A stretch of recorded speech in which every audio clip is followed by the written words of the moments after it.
وعدى عيد الحب، وكلنا شفنا الناس على السوشيال ميديا وخصوصا على الفيسبوك كلهم قد ايه كاتبين ان هم وحيدين وان هم ما عندهمش حد يسأل عنهم، وان هم حاسين باحساس الوحدة شديد جدا لانهم طبعا مش في علاقة مع حد تاني.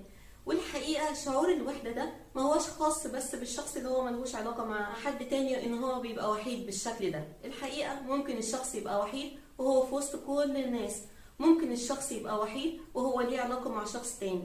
البنت تحس ان هي لوحدها ومفيش حد حواليها بالرغم من ان في حياتها راجل، والراجل نفس القصة يحس انه وحيد ويبص حواليه كده في اليوم اللي هو محتاج فيه البنت دي تكون جنبه يلاقيها مش موجودة او مشغولة مع اي حد تاني. يبقى احساس الوحدة ده مش خاص بحد معين، احساس خاص بمعظم الناس. في الفيديو ده هقول لكم 3 طرق نتغلب بيها على احساس الوحدة ده ونبقى دايما حاسين ان احنا مش وحيدين وان احنا حوالينا ناس كتير. وده سهل جدا وبايدنا على فكرة. تعالوا نشوف ايه هم ال3 طرق دول. 1. اظهار الوجه الحقيقي ليكوا. طول الوقت ماشيين في وسط الناس وانتوا لابسين ماسك الراجل الجامد جدا بقى الجد جدا، ماسك البنت المهمة اللي كل حاجة في الحياة ما بتمشيش الا تحت ايديها هي وبس، وان الدنيا كلها هتقف لو هي ما عملتش الحاجة الفلانية. والحقيقة ده مش حقيقي، الدنيا بتمشي عادي جدا لو هي ما عملتش الدور بتاعها لان في مليون غيرها بيعملوا نفس الدور. ممكن تكون مؤثرة في مكانها لكن مش بالشكل الرهيب والضخم اللي هي بتصوره لنفسها ده. ونفس الكلام ينطبق على الراجل اللي في مجال شغله حاسس ان هو لو مشي من الشغل بدري شوية الدنيا كلها هتقع. وتلاقي الناس دي على طول متقوقعة داخل نفسها كده، على طول لابسين الماسك وماشيين بيه في وسط الناس، عمرهم ما بيبينوا الجانب الشخصي بتاعهم اللي ممكن يكون فيه حتة ضعف. يا نهار ابيض انا ابقى ضعيف؟ لا اطلاقا، ما ينفعش خالص ان انا ابقى ضعيف، انا لازم ابقى قوي كده قدام الناس. مش حقيقي، كلنا جوانا حته ضعف ولازم في وقت من الاوقات نظهرها للناس اللي حوالينا علشان يكون في تفاعل بيننا وبين الناس دي. هو بيجي منين شعور الوحده؟ ان احنا مفيش ناس حوالينا. طب بيجي منين ان الناس بتمشي من حوالينا؟ ان احنا دايما مش بنبين لهم حقيقه مشاعرنا اللي جوانا، اللي احنا ممكن بشر عاديين في بعض الاوقات فرحانين، في بعض الاوقات زعلانين، في بعض الاوقات متقوقعين جوه نفسنا كده وحاسين بالوحده وحاسين بالضعف وان لازم حد يشد على ايدينا كده ويطبطب علينا. احساس طبيعي، الضعف احساس طبيعي وما فيهوش اي حاجه عيب تماما. عشان كده حاولوا تدوروا على اي حد تتكلموا معاه عن احاسيسكم الطبيعيه ونشيل الماسك اللي على طول لابسينه ده ونحسس الناس قد ايه ان احنا بشر طبيعيين. دوروا على اي حد يساعدكم، لايف كوتش، دكتور نفساني، اي حد ممكن يساعدنا ان احنا نخرج من حاله الوحده اللي احنا فيها لو فتحنا قلبنا كده ليه وابتدينا نتكلم. واكيد الشخص البروفيشنال هيدلنا على الطريق اللي نمشي فيه. بلاش شخص بروفيشنال نتكلم مع اصحابنا.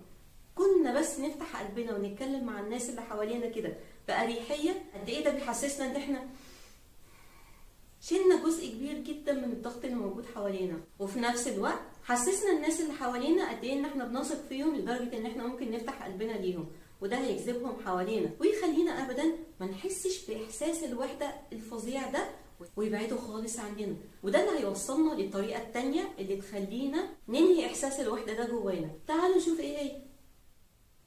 2. وسعوا دايرة معارفكم. ما يبقاش بس التفاعل بينكم وبين الاشخاص اللي حواليكم مختصر عن الصاحب او الاثنين اللي انتوا تعرفوهم او باباك ومامتك او اختك او اختك في البيت. لا، احنا عاوزين الحياة توسع من حوالينا ويدخل فيها ناس كتير. طول ما انتوا ماشيين مثلا كده اتكلموا مع الناس اللي موجودة في الشارع، اي حوار نفتحه معاهم. الشخص اللي واقف جنبك في السوبر ماركت اتكلموا مع بعض. سواء الاوبر اللي انت بتركب معاه اتكلموا مع بعض. ما تفضلش طول الطريق سيلف سنترد كده ومتقوقع حوالين نفسك وقافل بقك لحد ما الطريق يخلص. اتكلموا مع البياعه اللي قاعده في الشارع دي بتبيع فجل وجرجير. كل الناس دي بتاثر جدا فينا وتشيل من جوانا احساس الوحده، لان احنا لما بنتكلم بنشيل عقلنا وتركيزنا من مشاكلنا الشخصيه وبنخليها سنتر عن الناس اللي حوالينا اللي احنا بنسمع مشاكلهم اللي بعيد تماما بقى عن حياتنا وشكل مختلف تماما من الحياه ممكن ما يكونش مر علينا قبل كده. كل الطريقه دي بتخرجنا من احساس الوحده اللي احنا عايشين فيه، تخلينا كده خلاص ما بقاش فيه وحده، لان في ناس كتير طول الوقت احنا بنتكلم معاهم وبيخلصوا جزء كبير من التوتر والاحساس بالفراغ الموجود جوانا. 3. زيادة التفاعل وتوسيع الدايرة اللي حوالينا في أمور حياتنا العادية. ما نبقاش طول الوقت متقوقعين حوالين مشاكلنا وحياتنا وبس. زودوا التفاعل بينكم وبين الناس اللي حواليكم.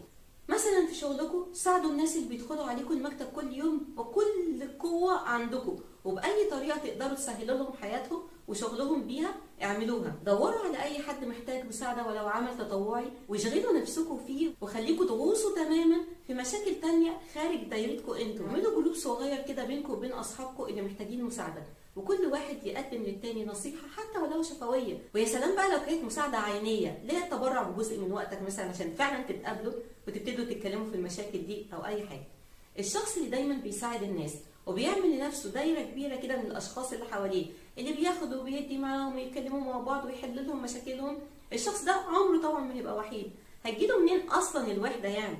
وهو طول الوقت مع ناس تانية وبيتعامل معاهم ويتفاعل معاهم، وناسي جزء من حياته اللي هو ممكن يكون فيه مشاكل وممكن يحس فيه بالوحده، وغايص تماما جوه حياه الناس الباقيين. بقى هتيجي منين الوحده؟ في محاولتكم ان انتوا تساعدوا الناس اللي حواليكم وتفتحوا لهم اي طاقه امل كده، سعاده كبيره جدا ليكم، وخروج ليكم من الطاقه دي، من حيز الوحده الشديد اللي انتوا عايشين فيه، للدنيا الواسعه الكبيره اللي ما فيهاش وحده واللي فيها ناس كتير حواليكم، بناخد وندي ونتفاعل مع بعض، وكمان بنحل مشاكل بعض ونحس في بعض بالألفة والأنس كده، وإن إحنا ما بقيناش لوحدينا خلاص.